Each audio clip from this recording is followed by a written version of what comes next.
যে বিহা করবে সেই যাবে দেখতে, যে বিহা করবে সেই যাবে দেখতে। যদি এরকম হয়ে যায় যে ওর ব্যাটার লাগা বহু দেখতে গেল আর বাপের এই পোষণ হয়ে গেল, বাপ যদি কয়ে যায় থাম তুই পরে বিহা করিস, আর একটা দেখে তোর লেগে বিহা দিয়ে দেবো, আমি এটাকে বিহা করলি, তো ওর তো হকটা মরে গেল। আর বাপ যদি বিহা করলে তোর গুনাহ হবে না? হবে। মানে ওর ব্যাটার সাথে এখানে বিয়ে হয়নি, ব্যাটার সাথে বিয়ে হইলে বহু হইতো, সেখানে বহু হয়নি, ও দেখতে গেল, তো ওর তো হকটা মরে গেল। এই জন্য নিজে দেখতে যাবেন, একটা লাভ। আর কি লাভ হবে? আপনি দেখতে যাবেন, নিজে বিয়ে করবেন, আপনাকে ও দেখবে, আপনি ওকে দেখবেন, দুজনের আমনে সামনে দেখাশোনা হবে। পরে যাতে কোনো ঝড় ঝামেলা না হয়, না হলে তখন বিয়ে হয়ে চলে এলো আর আইসার করে তখন আপনি কহবেন হ্যাঁ ই কালো মশাহান্নি চামান্নিকে আমি বিয়ে সাথে করবো না, আমি একে বিয়ে করবো না। বা আপনার স্ত্রীটাই বলবে ওয়ার মানে কি যে লাখে যেরকম হেলুয়া থাকে, হেলুয়ার ভিতরে লাখে ওরকম হেলুয়া সাঁধিয়ে আছে, আমি আর ভাত খেতে পারবো না, ইয়ার মুখ গুন্দাইছে, আমি থাকতে পারবো না ওর বাড়িতে, আমাকে পছন্দ হয় না। দেখেন এই জামানাতে একটা বাপ নিজের বেটির বিয়ে দিচ্ছে, তখন মাথা থেকে চুল উড়ে গেছে বিয়ে দিতে দিতে, এত আমরা বিয়েটাকে ভারী করেছি। আর একবার যদি বেটিটা আবদার হয়ে যায়, তাহলে পরে আর একবার বিয়ে দিতে দিতে সুবহানাল্লাহ দুনিয়া থেকে সাপিয়ে হয়ে যাবে, এরকমও পাওয়া যাচ্ছে। এই জন্য যে বিয়ে করবে সেই দেখবে, ওর পছন্দ সবারই পছন্দ, ওই দেখবে। খায়ের যা হোক, তো আল্লাহর নবীকে মজলিসে এসে সেই মহিলাটা বলছেন, আল্লাহ রাসূল আমার জান আপনাকে হাজির করে দিলাম, আপনি আমাকে বিবাহ করেলেন। এবার আল্লাহ রাসূল দেখলেন তাকে মাথার চাঁদি থেকে নেতাইলা পর্যন্ত দেখতে কেমন, দেখলেন, দেখা পরেই দেখেন আমার দিকে এনেকেরা মাথা নিচে করে নিলেন, নবীজি তুমি পছন্দ আছো কি না, তোমাকে বিবাহ করব কি করব না, কিচ্ছু বললেন না। সাহাবায়ে কেরাম এক অপরকে দেখা দেখি করছেন, কি ব্যাপার রে? আল্লাহ রাসূল তো দেখলেন, দেখা পর যে হ্যাঁ না, কিছু বললেন না যে তোমাকে বিয়ে করব কি করব না। কোনো উত্তর না পায় মহিলাটা এক সাইডে বসে গেলেন যে আল্লাহ রাসূল যতক্ষণ আমাকে কোনো উত্তর না দিবেন আমি এখান থেকে যাব না। কিছু সময় যখন কেটে গেল, ফাকামা রাজুলুম মিন আসহাবিহি, সাহাবীদের মধ্যে একজন সাহাবী দাঁড় হয়ে গেলেন, আল্লাহ রাসূলকে বললেন ইয়া রাসূলুল্লাহ, আল্লাহ নবী গো, ওই মেয়ে ছেলেটা আপনাকে জান হাজির করে দিয়েছি, আপনার সাথে বিয়ে করতে চেয়েছি। আল্লাহ নবী গো, যদি আপনার বিহার দরকার না থাকে গো দয়ার নবী, আপনার যদি বিহার প্রয়োজন না থাকে, আমার দরকার রয়েছে, দয়া করে ওর বিয়েটা আপনি আমার সাথে লাগিয়ে দেন। একজন সাহাবী বলছেন হুজুর ও বিয়ে করতে চেয়েছে, যদি আপনার দরকার না থাকে, আমার দরকার আছে, আপনি ওর বিয়েটা হার সাথে লাগিয়ে দেন। এই কথাটা যেমনই শোনা, এবার রাসূল বলছেন রে আমার সাহাবী, তুমি ওকে বিয়ে করতে চেয়েছো, তুমি বিয়ে করবে, তবে বলে বাবা রে হাল ইনদাকা মিন শাই, তোমার কাছে কোনো টাকা পয়সা আছে, তোমার কাছে কোনো চেন আছে, তোমার কাছে কোনো গহনা আছে, তোমার কাছে কোনো আংটি আছে, তোমার কাছে কোনো জমি জায়গা আছে, মোহর আদায় করতে পারবে বাবা রে, তোমাকে মোহর লাগবে, মোহর আদায় করার সমান কি তোমার কাছে কিছু আছে? এবার সে সাহাবী বলছেন ইয়া রাসূলুল্লাহ, আমার বাড়িতে কিছু নাই, আমি একটা গরিব মানুষ, মোহর আদায় করার মতো আমার কাছে কিছু নাই। আল্লাহর নবী বললেন সাহাবীরে তুমি বাড়ি যাও, আর বাড়িতে যা দেখো, উনজুর ওয়ালাউ খাতামান মিন হাদিদ, বাড়িতে তুমি যাও আর যা দেখো সোনার নয় রে, চাঁদের নয়, যদি সামান্য একটা লোহার আংটি যদি পেয়ে যাও, ওই আংটি তুমি নিয়ে এসো, ওই লোহার আংটিকে মোহর করে ওই মেয়ে ছেলের সাথে তোমার কিন্তু আমরা বিয়ে লাগিয়ে দেব। যাও বাড়িতে দেখো একটা লোহার আংটি গেলা পাও কিনা। বাড়ি গেলেন, আমাদের মতন তো নয় যে 1-5 কিলো মাকে বেচে দেবো, চাল গেলা বেচবো, এই করবো ওই করবো দিয়ে হয়ে যাবে, জি না। দেখেন কত গরিব সাহাবী। বাড়ি গেলেন, খুব খোঁজাখুঁজি করলেন, কিন্তু একটা লোহার আংটিও পর্যন্ত পেলেন না। আল্লাহ রাসূল কাছে বলছেন ইয়া রাসূলুল্লাহি ওয়ালা খাতামান মিন হাদিদ, আল্লাহর নবী গো, অনেকক্ষণ ধরে বাড়িতে খোঁজাখুঁজি করলাম গো নবীজি, কিন্তু আমি বাড়ি থেকে একটা লোহার আঙ্গুঠিও পর্যন্ত আনতে পারলাম না। নবী বললেন সাহাবীরি, যতক্ষণ পর্যন্ত তুমি মোহর আদায় না করবে, ততক্ষণ পর্যন্ত তোমার বিয়ে চলবে না। মোহর লাগবে, বিয়ে করতে গেলে মোহর লাগবে, তাহলে তোমার বিয়ে চলবে। কিচ্ছু না দিতে পেরে তখন সেই সাহাবী বলছেন ওয়ালাকিন হাজা ইজারি, নবী সাহেব আমার পরনে একটা লুঙ্গি আছে। নবীজি বললেন লুঙ্গিতে কি হবে? বলছে 2 ভাগ করব, 1 ভাগ মোহর দিয়ে দেবো আর 1 ভাগ পিন্না থাকবো। হবে জি ভাই, 1 ভাগ পিনতে হবে লুঙ্গি হবে। আর ওকে যদি 1 ভাগ দিয়ে দেয় তো ওর ওড়নি দোপাট্টা চাদর কিছু হবে? রসুল বলছেন না, হবে না। এতে তোমার লুঙ্গি 2 ভাগ করে 1 ভাগ ওর শরীরও ঢাকা হবে না, আর 1 ভাগ তোমারও পিন্না হবে না, এই জন্য লুঙ্গি তো হবে না। আপ মোহর দিতে পারলেন না তো চুপচাপ বসে গেলেন। কিছুক্ষণ পর মজলিস থেকে হাঁটতে শুরু করেছে যে মোহর দিতে পারলাম না, আর তো বিয়ে হবে না, তো থেকে কে করবো, বাড়ি যাই। এবার হাঁটতে শুরু করেছি। কিছু দূর যখন চলে গেলেন আল্লাহর নবী একজন সাহাবীকে বলছেন লোকটাকে ডাকো রে, লোকটাকে ডাকো। এবার তাকে মজলিসে ডাকা হলো। আল্লাহ রাসূল বললেন সাহাবীরে, আমি জানতে পারলাম তুমি গরিব মানুষ, সামান্য একটা লোহার যখন আঙ্গুঠি তুমি আদায় করতে পারলে না রে বাবা। আমি জানতে পারলাম তুমি গরিব মানুষ। তবে বাবা বলো তো মাজা কামিনাল কোরআন, আল্লাহর কিতাব কোরআন থেকে তুমি কিছু জানো কিনা? মাজা কামিনাল কোরআন, আল্লাহর দেওয়া কোরআন থেকে তোমার ভিতরে কিছু আছে কিনা? মানে তোমার কিছু সূরা মুখস্থি আছে কিনা? তুমি কিছু আয়াত জানছো কিনা? তোমার সূরা মুখস্থি আছে কিনা? এবার সাহাবী বললেন ইয়া রাসূলুল্লাহ নাম, আল্লাহ নবী গো আমি আপনার বন্ধু, আপনার সাহাবী, আমার সূরা কিন্তু মুখস্থি আছে। ফাআদ্দাদাহা, নবীর সামনে সূরাগুলোর নাম বলে দিলেন। হয়তো সূরা নিসা, হয়তো সূরা বাকারা, হয়তো সূরা 3, হয়তো সূরাতুল ফাতিহা, এই করে করে কিছু সূরার নাম লিখে দিলেন। এবার রাসূল বললেন তুমি কোরআন গালা ভালো করে পড়িতে পারবে? বলছে জি আল্লাহ রাসূল আমি ভালো করে পড়িতে পারবো। এবার দয়ার রাসূল বললেন ওরে আমার সাহাবী, যে কোরআনের আয়াত তুমি জানো, ওই কোরআনের আয়াতের মধ্যে থেকে 30 খানা আয়াতে মেয়ে ছেলেকে তুমি শিখিয়ে দিবে, 30 খানা আয়াত তুমি তাকে শিখিয়ে দিবে। কোরআনের আয়াতকে 30টা আয়াতকে মোহর করে আমি তার বিয়ে তোমার সাথে লাগিয়ে দিলাম। নারে তাকবীর। তাহলে বোঝা গেল কি কোরআনের আয়াতকে মোহর করে বিয়া করালেন, কিন্তু নবীজি বিনা মিহরে বিয়া দিলেন না। আর আজ আমরা বিহাতে যাই খালি যদি 100 গ্রাম খালি সুপারি নিয়ে চলে আসে, 1 পানা নিয়ে আসে। রামঘাটের হাফিজ মুজাফফরের বহনু, বাস 2 মিনিট 2-4 মিনিট, জি জি 5000 রামঘাটের এটা নাকি? হ্যাঁ হ্যাঁ হ্যাঁ মাশাআল্লাহ। দেখেন ভাই সালাম করবেন না? আল্লাহুস সামাদ, আল্লাহুস সামাদ। রামঘাট থেকে তসলিম উদ্দিন ভাই নাকি? কটে দিলেন 10,000? 10,000 করেন না যে ভাই, পহেলা নম্বর দান এসে 1000 ইটের দাম দেবেন ইনশাআল্লাহ। আর ভাই নাম করা ঠিকাদার, আল্লাহর কাছে দোয়া করছি আর ভাইকে যাতে আল্লাহ আরো তারাক্কি দেয় ইনশাআল্লাহ। 10 পারা কোরআনের দাম 10,000 টাকা আপনার কাছে নেব। নারে তাকবীর ইনশাআল্লাহ। লেখেন ঠিক আছে ভাই, কহেন আলহামদুলিল্লাহ কহেন। ঠিক আছে মাশাআল্লাহ, নারে তাকবীর। এই দেখেন কোরআনের প্রতি মহব্বত ভালোবাসা। ভাই আমার তাহলে পান সুপারির জন্য আমরা ঝগড়া করব, কিন্তু একবার কেউ এটা জিজ্ঞাসা করবো না হ্যাঁ হ্যাঁ তোরা যে পান সুপারি লেগাতে ঝগড়া করছিস, এই ছেলেটা মোহর কয় টাকা দিয়েছে এটাকে জিজ্ঞেস দেখেছিস তোরা? কোনোদিন কহবো না, এটা কোনোদিন কহবো না। আহা হা। আর একটু আগে চলেন, আল্লাহর নবীর জামানাতে একজন সাহাবী ছিলেন, তার নাম হলো সাফওয়ান বিন মুআত্তাল রাদিয়াল্লাহু তাআলা আনহু। ভালো করে শুনবেন, ওই সাহাবীটা নিজের স্ত্রীকে নমাজের হালাতে মারত। নমাজে কিল মারত। নমাজে কিল মারতে হয়, জোরে বলেন কিল মারতে হয়? হয় না, বাচ্চারা মারবে। এই ছোট ছোট বাচ্চাগুলো দেখেছি পাঁচজন একদিন নমাজ পড়ছে ভাই রোজার দিনে, পকেটে আর বিস্কুট খাওয়া আছে, আর শিখ যেতে গেছে পকেট থেকে বিস্কুট পড়ে গেছে। ও কি জানে ছোট ছেলে, আর ভক করে একবার বিস্কুট খেলে নমাজের হাতে মুখে হয়ে দিয়েছে। তো ছেলে পিলারা এগুলো করে, কিন্তু যদি ওই জায়গাতে বড় মানুষ করে ওর নামাজ হবে? জোরে বলেন নামাজ হবে? হবে না। তো আল্লাহ নবীর জামানাতে সেই সাহাবী সাফওয়ান বিন মুআত্তাল নিজের বিবিকে মারত। একদিন দুদিন 3 দিন দেখে ওর মন খারাপ, নবীর দরবারে চলে গেছেন শিকায়েত নিয়ে। শিকায়েত কি? আমার স্বামী খাইতে দেয় না তা নয়, মোড়লজি আমার স্বামী আমাকে মারছে, আমাকে খাইতে দেয় না, আমার মাকে গেল দেয়, আমাকে গেল দেয়, তা নয়। কেমন শিকায়েত? চলে গেলেন নবীর দরবারে, দেখছেন তো ওর স্বামীটাও সাফওয়ান বিন মুআত্তাল নবীর পাঞ্জরে বসে আছে। এবার শিকায়েত কেন করে করবে?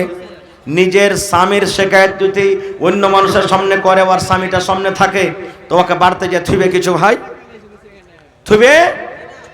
আপনাকে যদি মডেলের পাঞ্জাবে বসে থাকেন আর আপনার স্ত্রীতে যদি মডেলকে গায়ে মডেল এই যেটা হলো আমার এ তোমার টাহার পুরুষ ই কাপড়ও দেয় না খাইতে দেয় না একবার এক নম্বর কার খেসটা পড়া ওকে বাড়িতে যা আপনি থাকবেন 4 করে ওকে পিটবেন আপনি ওকে।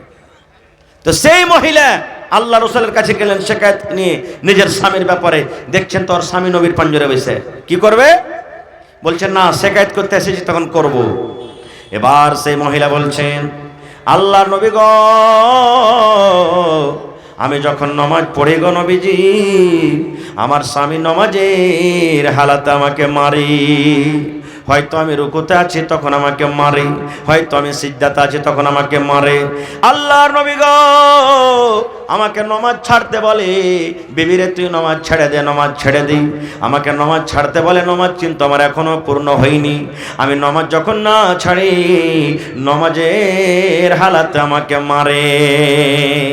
2 নম্বরে নবী গো আমি যখন রোজা রাখি আমার রোজাটাকে আমার এই ভেঙে দেয় আমার স্বামী, আমাকে রোজা ভাঙতে বলে, আমি কিন্তু বলছি রোজা ভাঙবো না, নফল রোজা।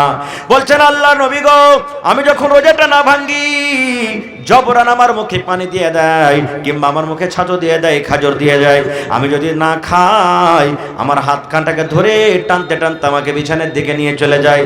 আর দিনের বেলাতে আমার সাথে সহবাস করে আর সহবাস করে আমার রোজাটাকে ভেঙে দেয়। রোজার হালাতে স্বামী স্ত্রী মিলন করতে পারবে না, গুনাহ হয়ে যাবে, পাপ হবে। কিন্তু বলছেন নবীজি আমাকে রোজা ভাঙতে বলে, আমি রোজা ভাঙি না, তখন আমার রোজাটাকে ভেঙে দেয়। 2টা হয়ে গেল। 3 নম্বরে নবী গো আমার স্বামী এই যে সাফন পাঞ্জরে বসে আছি ফজরের নামাজ পড়ে নবী গো, যখন সূর্যটা উঠে যায়, সূর্য ওঠার আগে নামাজ পড়ে না, যখন সূর্য উঠে যায় তখন কিন্তু নামাজটা পড়ে। প্রথম নবীজি আমার স্বামী আমার নামাজে আমাকে মারি, 2য় নম্বর আমার রোজাকে ভেঙে দেয়, 3 নম্বর ফজরের পর ফজরের নামাজ পড়ে সূর্য ওঠার পর। 3টা শিকায়ত হয়ে গেল। এবার নবীজি সাফওয়ানকে বলছেন সাফওয়ান তোমার স্ত্রী তোমার ব্যাপারে 3খানা কেস করেছে বাবা, 3টা শিকায়ত নিয়ে এসেছে। কতদূর কি আমাদের মতন তো নয় যে লজ্জার কারণে মিথ্যা কথা বলে পার হয়ে যাব। সে সাহাবী বলছেন আল্লাহ রাসূল গো আমার বিবি আমার ব্যাপারে যা বলেছে গো নবীজি সব সত্য, একটা মিথ্যা নয় গো নবীজি, একটা মিথ্যা নয়। আমি নামাজের হালাতে আমার বিবিকে মারি, আমি তার রোজাটাকে ভেঙে দিই এবং আমার মাঝে মাঝে সূর্য ওঠার পর আমি ফজরের নামাজটা পড়ি। আল্লাহ রাসূল বললেন বাবারে কি কারণে তোমার বিবিকে মারো? নামাজটা আল্লাহর একটা ইবাদত, নামাজে তোমার তো হয় না রে বাবা, নামাজে কেন তোমার বিবিকে মারো? এবার সে সাহাবী বলছেন আল্লাহ নবী গো আমি এই জন্য মারি গো নবীজি, আমি একটা গরিব মানুষ, মাঠে কামে কাজে চলে যাই, সারাদিন মাঠে কাজ কাম করি, এবার সন্ধ্যাবেলাতে যখন বাড়িতে আসি এশারের নামাজ আমি পড়ি, আমি এশারের নামাজ পড়ে আমি বিছানায় চলে যাই। আমার বিবিকে আমি বলি বিবি রে তুমি নামাজটাকে ছোট্ট ছোট্ট সূরা পড়ে আমার বিছানাতে তুমি এসো, আমার বিছানায় তুমি আসো, আমার মাথায় হয়তো একটু তুমি দেবে দাও, আমার গা হাতে একটু তেল লাগিয়ে দাও, তুমি আমার পাঞ্জরে একটু ঘুমাও, তুমি আমার স্ত্রী, তুমি আমার বিবি, তুমি যদি আমার পাঞ্জরে ঘুমাও তাহলে হয়তো আমার খাস্তানাটা দূর হবে, আমার মনটা হালকা হয়ে যাবে। আল্লাহর নবী গো আমার বিবি আমার কথা মানে না, শুনে না, আমার বিছানায় আসে না, নামাজ পড়তে লাগে, নামাজ পড়তে লাগে, কত লম্বা লম্বা করে সূরা পড়ে। বলছেন আল্লাহর নবী গো এক এক রেকাতে কোরআনের সবথেকে বড় বড় সূরা 2টা করে তেলাওয়াত করে। সূরা বাকারা বড় সূরা, সূরা আলে ইমরান বড় সূরা, সূরা নিসা বড় সূরা, সূরা মায়েদা বড় সূরা। আল্লাহর নবী গো 4 পারা কিংবা 4.5 পারা করে কোরআন এক এক রেকাতে তেলাওয়াত করেন। এই করতে করতে কোনদিন রাত 2টা হয়ে যায়, ফজর হয়ে যায়, আমি এই করে করে রাত কাটিয়ে দিয়ে আমার বিবি আমার বিছানাতে আসে না। তখন আমি একদিন তাকে বুঝালাম বেবিরে এত লম্বা করে তুমি কেন পড়ো, একটু ছোট্ট সূরাগুলা পড়ে আমার কাছে তুমি এসো। আমি একদিন বোঝালাম, 2 দিন বোঝালাম, 3 দিন বোঝালাম, কিন্তু আমার কথা মানে না, শুনে না। আমার কথা যখন না মানে নবী গো তখন আমি সহ্য না করতে পেরে আমার বিবিকে আমি মারি আর বলি বিবিরে তুমি নামাজ ছেড়ে দাও, নামাজ ছেড়ে দাও, তুমি তাড়াতাড়ি করে আমার বিছানায় এসো। আমার কথা না মানে তখন আমি তাকে মারি। এ মায়েরা খালারা এবার দয়ার নবী ফতোয়া দিয়ে দিলেন, ও মহিলার দলেরা তোমরা শোনো রে, ও আল্লাহর বান্দিরা তোমরা শোনো, তোমাদের স্বামীরা যখন বাড়িতে থাকবে, তোমার স্বামীরা যখন বাড়িতে থাকবে, তখন তোমরা যদি নামাজ পড়ো, লম্বা লম্বা করে সূরা তোমাদেরকে পড়িতে হবে না। কোরআনের ছোট ছোট সূরা পড়ে তোমরা নামাজ পড়ো। সূরা 3 পড়ো, সূরা জোহা পড়ো, সূরা তারিক পড়ো, সূরা নাবা পড়ো, করে করে কোরআনের যেগুলা ছোট ছোট সূরা, ওই সূরাগুলা পড়ে পড়ে তোমরা নামাজটাকে শেষ করো।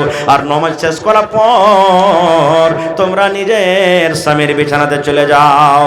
কারণ নবী বলেছেন, মহিলারে তুমি নামাজ পড়ছো, তুমি কোরআন তেলাওয়াত করছো, তুমি হজ করছো, তুমি দান করছো, তোমার পুরুষ যদি তোমার পরে নারাজ থাকে, তাহলে আল্লাহর দরবারে তোমার নামাজ কিন্তু কবুল হবে না। যতক্ষণ তোমার পুরুষ তোমার পরে রাজি না হবে, ততক্ষণ তোমার আল্লাহ রাব্বুল আলামিন নামাজ কবুল করবেন না, অতদিন তোমার তেলাওয়াত হবে না, অতদিন তোমার কোনো আমল আল্লাহ কবুল করবে না। এই জন্য স্বামী তোমার পরে রেগে থাকলে স্বামীর হাত ধরে পারাতো হাত ধরে, পা ধরে পারাতো পা ধরে, যতক্ষণ মাফ না করবে ততক্ষণ পর্যন্ত আপনার ইবাদত হবে না। শুধু তা নয়, দেখবেন স্বামী স্ত্রীতে যদি একটু ঝগড়া হয়ে যায়, পালঙ্গে উদু একদিকে মুখ কাটকে শীত থাকবে, একদিকে মুখ কাটকে শীত থাকবে, কেউ কারোর সাথে চালা শপথ করবে না। মনে করবে বুঝেন আমার সাথে চালা করবে, ও মনে করবে মনে আমার সাথে চালা করবে, এই করে করে করে গোটা রাতটা কাটিয়ে দিবে। আমার ভাই বোনেরা, মায়েরা, খালারা, এরকম রাগ করে যদি রাতটা কাটান তো কি অবস্থা হবে জানেন? আল্লাহ রাসূল বলেছেন, স্বামী স্ত্রীতে ঝগড়া হয়ে গেছে, স্বামী স্ত্রীতে তুতুমে হয়ে গেছে, স্বামী স্ত্রীতে কোনো কথা হয়ে গেছে, আল্লাহ রাসূল বলেছেন, মহিলারে তোমার স্বামীকে যদি তুমি রাগ করে গোসা করে তোমার স্বামীর তুমি কথা না শুনে যদি তুমি বিনা চালা শব্দে যদি রাতটা কাটিয়ে দাও, তোমার স্বামী যদি নারাজ হয়ে থাকে, ওই রাতে যদি তোমার মত হয়ে যায় রে মহিলা, তোমাকে আল্লাহর জাহান্নামে যেতে হবে। এবং আল্লাহর ফেরেশতারা সেই মহিলার পরে বদদুয়া করবেন। কি বদদুয়া? এরে আল্লাহর বান্দি, তোমার স্বামীকে তুমি নারাজ করে রেখেছো, তোমার স্বামীকে তুমি নারাজ করে রেখেছো, রে আল্লাহর বান্দি তুমি হালাক হয়ে যাও, বরবাদ হয়ে যাও, ধ্বংস হয়ে যাও, তুমি তাড়াতাড়ি করে তোমার স্বামীর কাছে তুমি মাপ নিয়ে লাও। নারে তাকবীর। কিন্তু কত মা খালা এমন আছে, মাপ কি ঘোড়ার ডিম লিবে? পুরুষটা যদি একটু কমজোর হয় তো কবে রে মিনসা দাঁতগুলোকে কর্মর করার বলবে, তোকে লাল বাদাম খাইয়ে ছাড়বো রে মরার বেটা মরা, তুই চিনিস আমাকে কোন ঘরের বেটি হবে? হ্যাঁ, এক বুড়া 80 বছরকার লদ্দির কান্নাতে হাঁট ছাড় কানছে, একটা গুড়ি মাছ মারছে, বলছে দাদা এ বয়সে লদ্দিতে মাছ মারতে এসছো নাকি? কইছে না রে ভাই, তো দাদিকে ঢুঁড়তে এসছি। কইছে কেমন কথা? কইছে ঘাটে গোসল করতে এসছিল, ডুবে মরে গেছে তো ঢুঁড়ছি ওকে। কইছে হ্যাঁ দাদা, তো উজান দিকে তুই ঢুঁড়ছিস কেন? ভাটু দিকে ঢুঁড়, মরবে মানুষ তো ভাটু দিকে না যাবে, যেদিকে পানি বইছে উল্টা দিকে কেন আসছিস? রে বোকা, তুই বুঝবি না, 80 বছর বয়স, 50 বছর হয়ে গেল, 60 বছর বিয়ে হ, কোনোদিন জীবনে সোজা কথা আমার মুখ দিয়ে পাইনি, যেটাই কহেছি ওটাই উল্টা করেছে, তাই মরার পর উল্টার দিকে না ভাসবে, ওই লেগে দিকে ধরতে এসছে ওকে। এরকমও তো কোনো আছে। আল্লাহুস সামাদ। তা আমার বলার উদ্দেশ্য, সেই সাহাবী সুবহানাল্লাহ নিজের বিবিকে মারতেন লম্বা তেলাওয়াত করার কারণে। আমার মায়েরা খালারা, আজকে ভাথড়িয়া গ্রাম না, এটা ভথড়িয়া না, ভথড়িয়া, এই দেখেন ভথড়িয়া গ্রামে সুবহানাল্লাহ কোন এমন মা, কোন এমন বোন, কোন এমন খালা, কোন এমন মনে হয় দাদি নাই। ওরে আল্লাহ, গোটা কোরআন দূরের কথা যদি তাকে বলা হয় বোন রে, গোটা আম্মা পারা খান তুমি মুখস্থ শুনিয়ে দাও রে বোন, আমার মনে হয় পাওয়া যাবে না। কিন্তু ওরাকে গীত গাইতে বসিয়ে দেন, গীত গাইতে বসিয়ে দেন। এই যেগুলা বুড়া দাদি আছে না, ইয়ারা লাতি বহুগালাকে মজাক করবে, পুতিনারাকে মজাক করবে, রে লিস্সি লাগানি রে, একটা গীত তোরা গাইতে পারিস না রে, ঘিন ঘিনা গেলা, বুড়িয়া গেছি তো কি হবে, এখনো গীত গাইতে লাগে রে, লিস্সি লাগানি গেলা 3 দিন 3 রাত কাটিয়ে দিব, কিন্তু গীত খতম হবে না, গীত খতম হবে না। খুব সুবহানাল্লাহ, এরকম ভাবে কথা বলে। তাহলে বুঝতে পারলাম আল্লাহ নবীর জামানাতে মহিলাদের কত কোরআন মুখস্থি ছিল। ওরে সুবহানাল্লাহ, আজকে আমরা পুরুষ হয়েও দেখেন 2-3টা সূরা গাল আমাদের মুখস্থি নেই। আজকে আমরা 2-3টা সূরা গাল আমরা মুখস্থি করতে পারি না। খুব ভাই আমার, তবে এটা হলো আল্লাহ তাবারাক ওয়া তাআলার পাক পবিত্র কোরআন, যে কোরআন আল্লাহ তাবারক ওয়া তাআলা আমাদেরকে দিয়েছেন, খুব বড় এটা নিয়ামত। এবার বলবেন মাওলানা কোরআন আইলো কখন? কখন কোরআন আল্লাহ তাআলা দিয়েছেন? বছরে কয়টা মাসে এক বছর হয় ভাই? কয় বছরে কয় মাসে এক বছর হয়? 12 মাসে। 12 মাসে একটা মাস আমরা রোজা রাখি। রাখি কি রাখি না? রোজা রাখেন না যে ভাই? রোজার মাসে একটা রাত আছে, ওই রাতটার নাম কি? শবে কদর। শবে কদর। ওই রাতটা 1000 মাস ইবাদত বান্দেগি করে জানে কি পাওয়া যায়? আল্লাহ তাবারক ওয়া তাআলা 1000 মাস ইবাদত করার থেকে আল্লাহ তাআলা ওই ফজিলত দিয়েছেন ওই রাতটাকে। 1000 মাস ইবাদত বান্দেগি করে জানে কি পাওয়া যাবে? ওই শবে কদরে যারা জাগবে, ইবাদত বান্দেগি করবে, আল্লাহ তাআলা অতক্ষণে নেকি সেই রাতটাতে জেগেছে। কয়টা লোক আমরা মানছি? এটা কোন মাস চলছে? জোরে বলেন, কোন মাস চলছে ইংরেজিতে? এর মাসে কি আসবে? জানুয়ারি। আর জানুয়ারির 1 তারিখে সব বড় বড় মুরগা আর মুরগি পুষে দিয়েছে, নাকি জবাই করব নাকি ভাই? জবাই করবেন?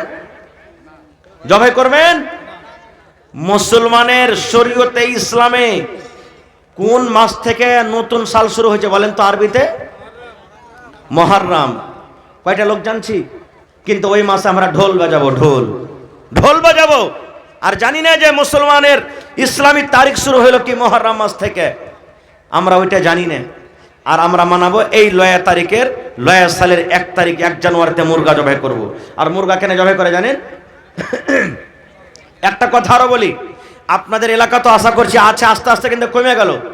যেই দিন বাচ্চা মার পেট থেকে হয়, 5 দিন 3 দিন 7 দিনকার যখন হয়, সেই দিন বাচ্চাটার মাথা নাড়া করে গোসল পানি ঘর লেপন যখন করে মা খালার গায়ে লেগে 4 রকম 5 রকম 6 রকম শাক সবজি দকে থালি ভরে ভাত খেতে দিবে।